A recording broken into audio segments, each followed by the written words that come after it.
हम देखेंगे 5 नंबर की ओवी।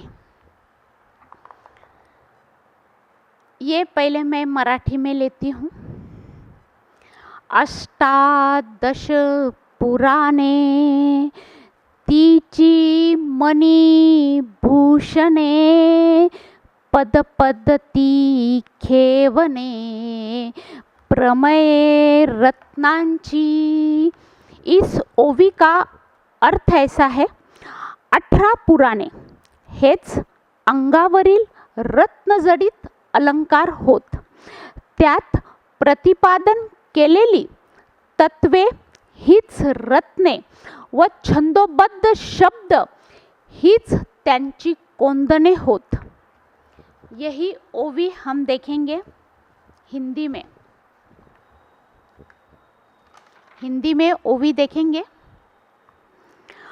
अष्टादश पुराण वेही मणि भूषण पद पद्धति कुंदन प्रमेय रत्नों की।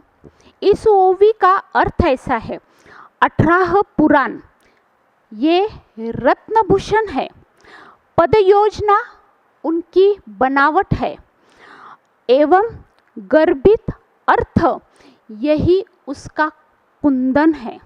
देखो बहुत सुंदर ओवी यहाँ पे माउली ने दी है। अष्टादश पुराण। अब जैसे हमने देखा कि पहले हम ये समझ के लेंगे किसने 18 पुराण बनाया है। अब किसने बनाया है 18 पुराण? तो भगवान व्यास जी ने। भगवान व्यास जी ने ये 18 पुराण दिए हैं। शब्द संपदा जो दिए है ना भगवान व्यास जी ने, वो बड़ी अफाट है और इस वजह से एक अनोखी कथा है। भगवान व्यास जी ने इसकी निर्मिति कैसी की, वो कथा मैं आपको सुनाती हूँ। भगवान व्यास जी को इसकी निर्मिति करनी थी 18 पुराण की, 18 उपपुराण की, सब पुराणों की निर्मिति उनको करनी थी। इस वजह से यानी उनको इतनी ज़्यादा ये निर्मिति करनी थी, तो वो सोच रहे थे कि स्टेनोग्राफर कौन होना चाहिए। जैसे वो डिक्टेशन दे तो कोई तो लिखने वाला तो चाहिए, स्टेनोग्राफर। तो उन्होंने आह्वान किया भगवान गणेश जी को। भगवान गणेश जी को उन्होंने आह्वान किया, गुहार लगाई कि आप ही हो, कि आप जो लिख सकते हो। तो भगवान गणेश जी आप आइए और आपके साथ कलम लेके आइए। सही में तो तब कोई फास्ट टेक्निक थी नहीं, लेकिन गणेश जी ऐसे थे कि 24 आवर्स का कंप्यूटर हम बोल सकते हैं। एकदम फास्ट लिखने वाले ही गणेश जी थे और ऐसी किसी की इतनी हिम्मत नहीं थी कि जो उनको गुहार लगा सके, उनको बुला सके।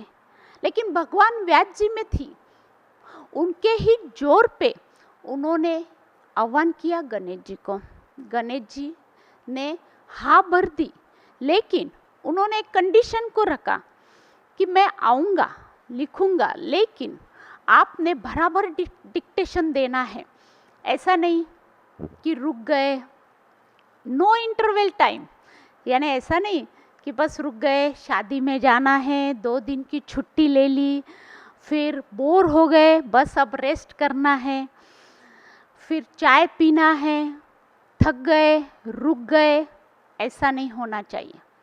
बराबर जैसे आप डिक्टेशन देंगे मैं वैसे लिखूँगा, जहाँ आप रुक गए मैं बंद कर दूँगा। भगवान व्यास जी ने हाँ भर दी और उन्होंने भी एक कंडीशन सामने रखी कि आपको लिखना है तो हर एक श्लोक का अर्थ समझ के लिखना होगा।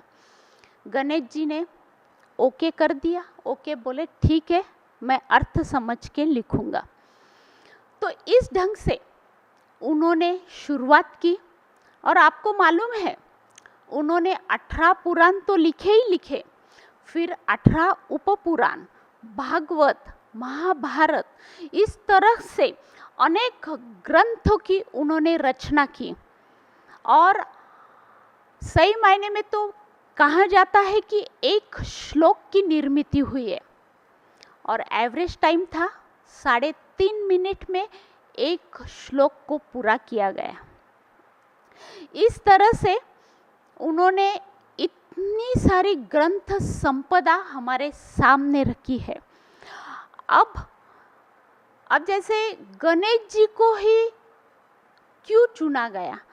फिर ऐसा हुआ कि जब उनको कुछ काम निपटाने थे भगवान व्यास जी को, तब वो क्या करते थे, ऐसा एक कूट प्रश्न गणेश जी के सामने रख देते थे।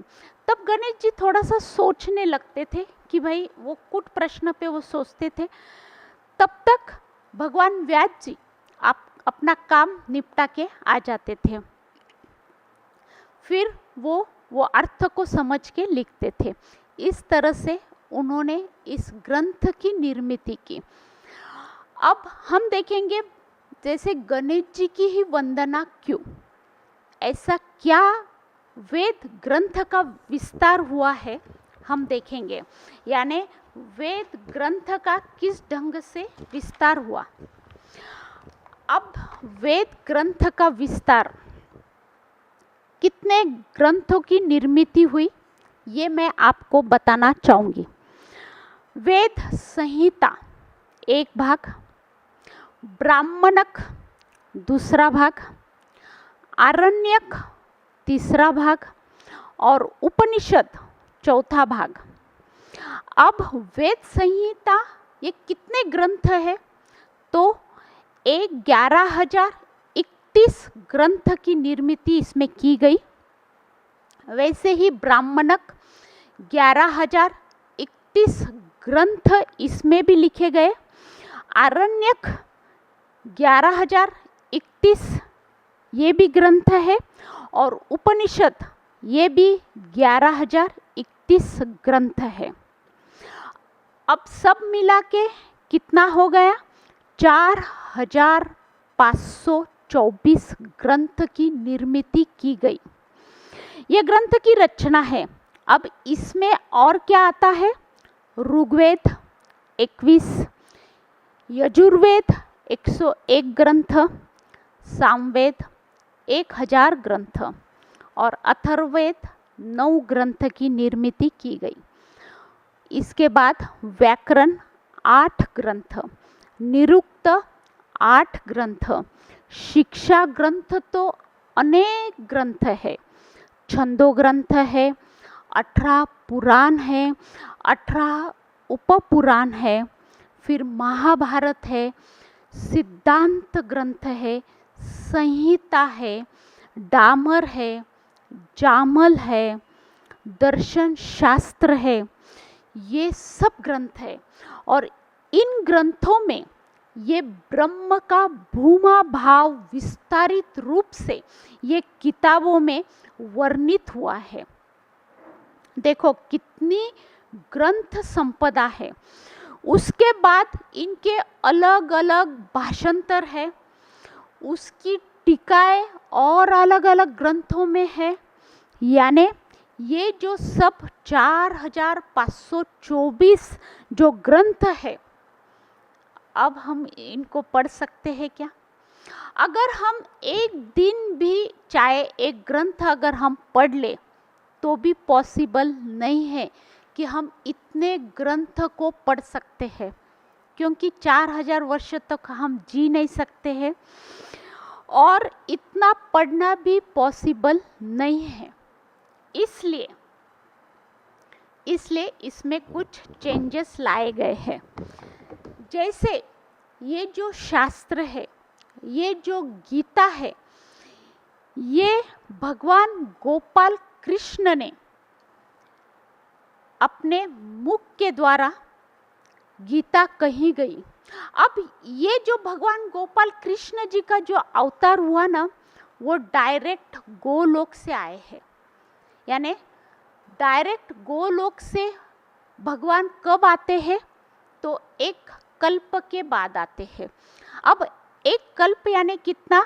एक कल्प यानी 4 अरब 65 हजार करोड़ और कुछ लाख साल के बाद ये एक कल्प होता है।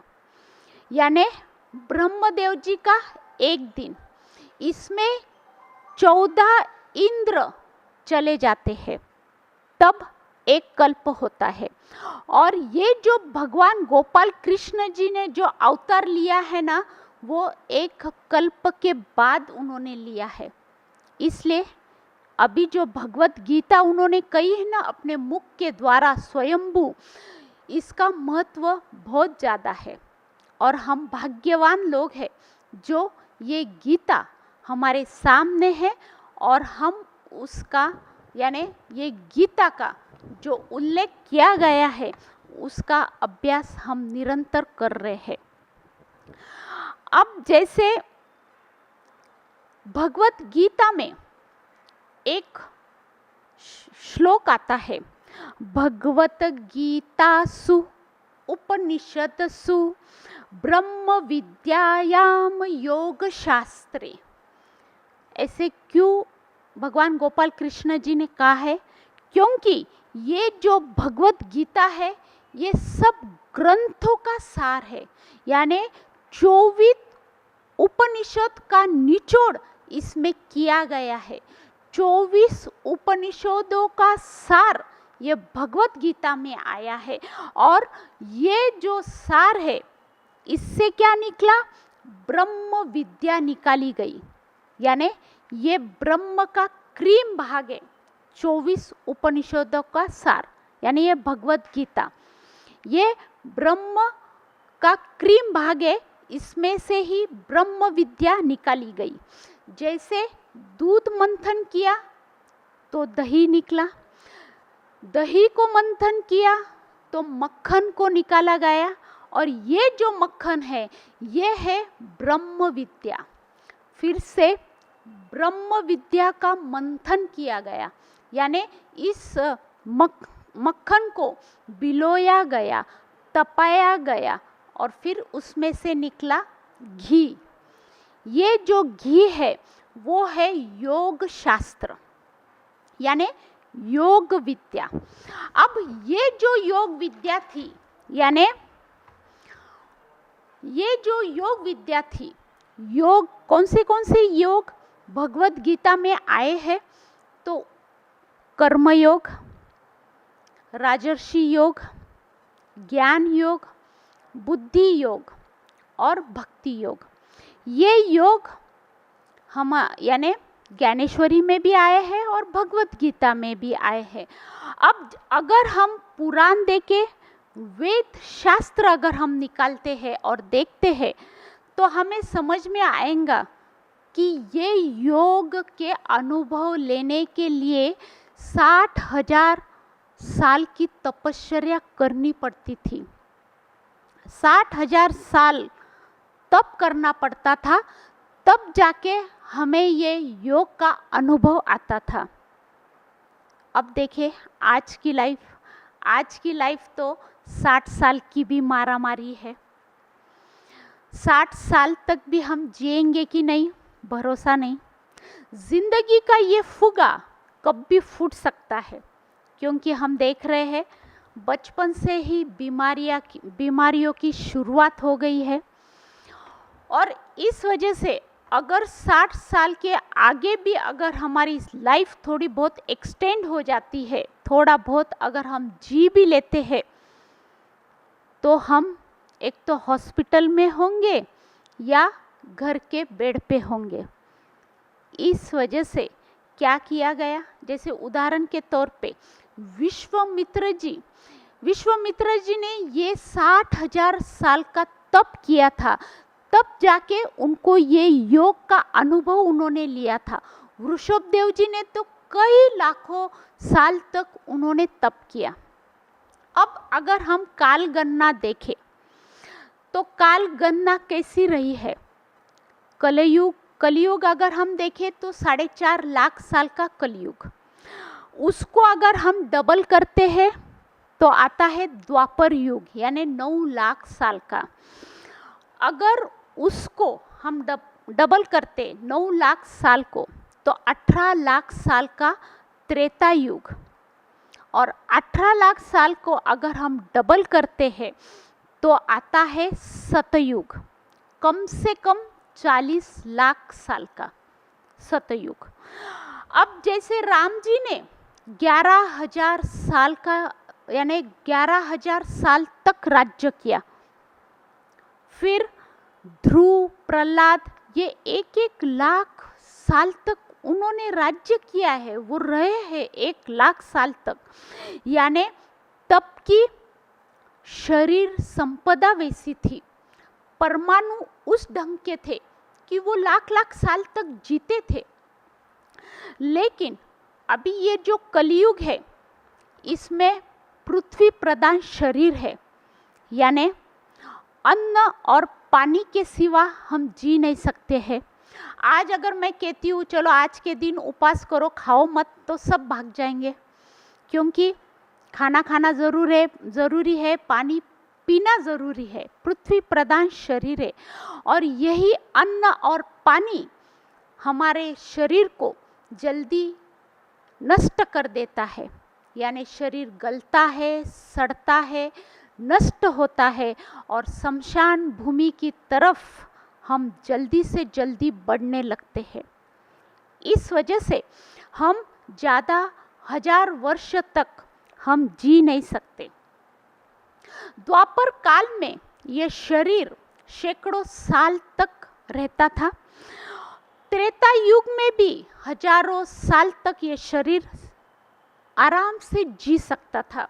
लेकिन अगर इस युग में देखा जाए तो इस योग का अगर हमें अनुभव लेना है तो 60,000 साल तक हम जी नहीं सकते। जैसे महावीर जी ने 12 साल तक रात दिन उन्होंने तप किया और इस योग का अनुभव उन्होंने लिया, वैसा ही अनुभव वृषभ देव जी ने 1 साल तक उन्होंने तप किया और वही अनुभव उन्होंने लिया। यानी देखिए कितना फर्क है। महावीर जी ने 12 साल का तप किया और वृषभ देव जी ने 1 साल का तप किया। वही सिद्धि पावर, वही अनुभव दोनों ने सरीका लिया, लेकिन देखो फर्क कितना है। भगवान गोपाल कृष्ण जी को मालूम हुआ कि अब कलयुग लगने वाला है और ये कलयुग में आयुष्य बहुत कम होने वाला है।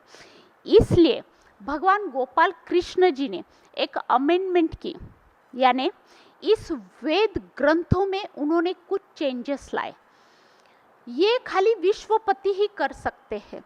कुछ वेद ग्रंथों में उन्होंने यानी चेंजेस लाए कि उन्होंने एक अमेंडमेंट की, और वो अमेंडमेंट क्या थी कि जो 60,000 साल तप करने के बाद जो अनुभव आते थे वही अनुभव 60 साल में हम ले सकते हैं। फिर यही जो अमेंडमेंट थी, यानी यही भगवत गीता, और इसका एग्जीक्यूशन यानी ज्ञानेश्वरी, यानी फिर बाद में उन्होंने ऐसा भी किया कि 60 साल तक नहीं तो 6 से 12 साल तक अगर हम रात दिन अगर ये तप करते हैं तो हमें ये अनुभव योग का हम पा सकते हैं।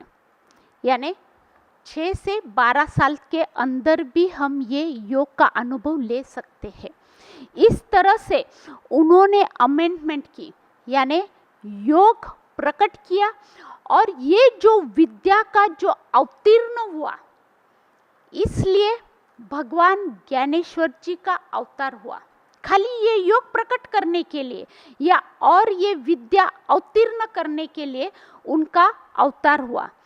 और उन्होंने यानी ज्ञानेश्वर जी ने गुहार लगाई गणेश जी को कि भाई न्यू अमेंडमेंट है, न्यू प्रयोग हमें देना है लोगों को, आप आइए, आपके सिवा ये कोई नहीं कर सकती, हमें ये नए नए प्रयोग लोगों को देना है और लोगों को ये प्रयोग देने से ही हम इस विश्व को कलियुग से बचा सकते हैं।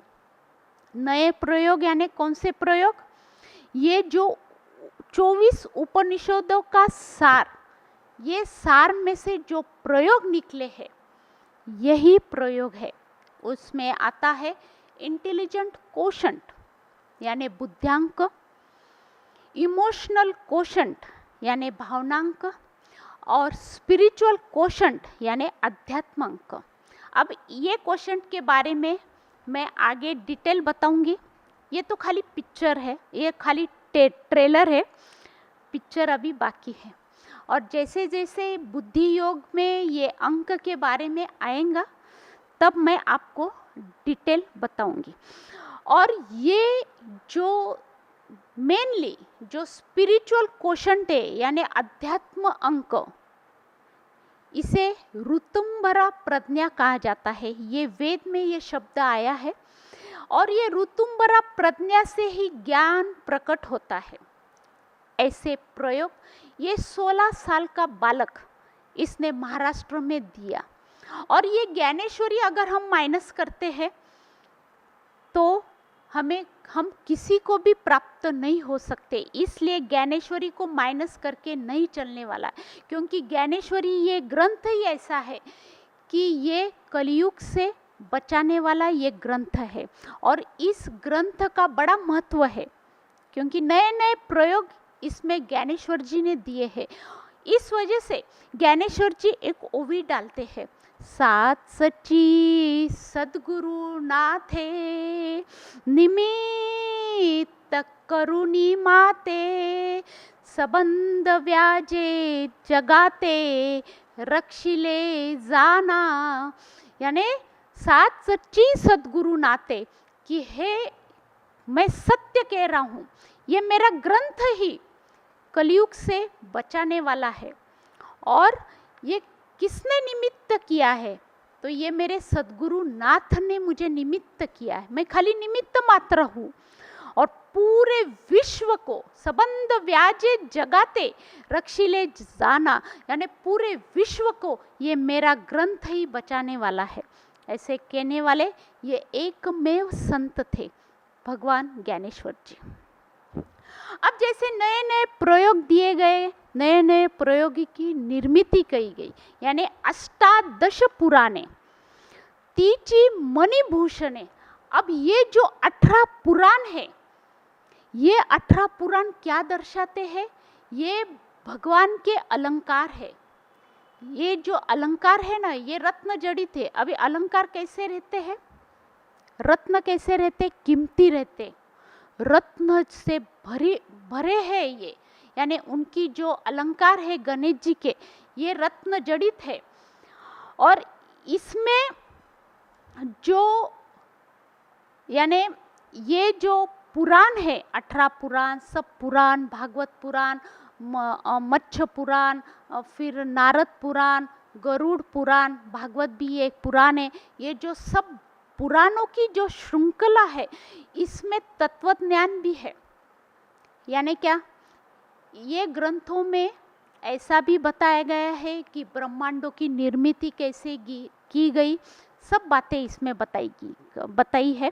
और इन पुराणों में कथा भी है। यानी जैसे मत्स्य पुराण में हम देखते हैं भगवान ने मछली का अवतार लिया था। फिर वराह पुराण में भगवान ने हिरणाक्ष का वध किया था। ये सब कथाएं भी इसमें आती है। और ये जो पुराण जो है, ये क्या है? ये रत्न है।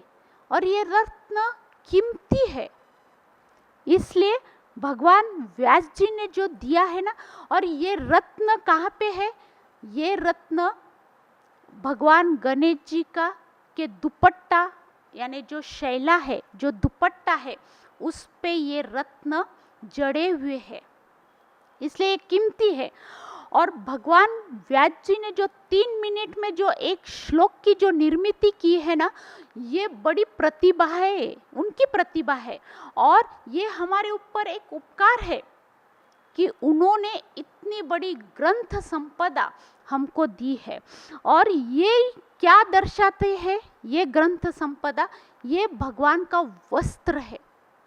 और भगवान का वस्त्र कैसा है, उनका दुपट्टा कैसा है, एकदम रेशम है, रेशम से परिपूर्ण है, यानी मलमल का दुपट्टा है। ऐसा दरदरा वस्त्र नहीं है, मलमल है, रेशम का दुपट्टा है। और उस पे जो छोटे छोटे जो तंतु लगे हुए हैं ना, ये तंतु, ये रत्न है। और उस पे ये तंतु शोभायमान दे रहे, क्योंकि ये अर्थ से परिपूर्ण है। इस वजह से वो दुपट्टे पे उसका वो शोभायमान दे रहे हैं। यानी तीची मणिभूषणे पद पद्धति खेवने प्रमेय रत्नांची, और वो रत्न को वो दर्शा रहे हैं। इसलिए ये जो गणेश जी की मूर्ति जो है, ये एकदम शोभायमान दिख रही है, सुंदरता उसमें से झलक रही है।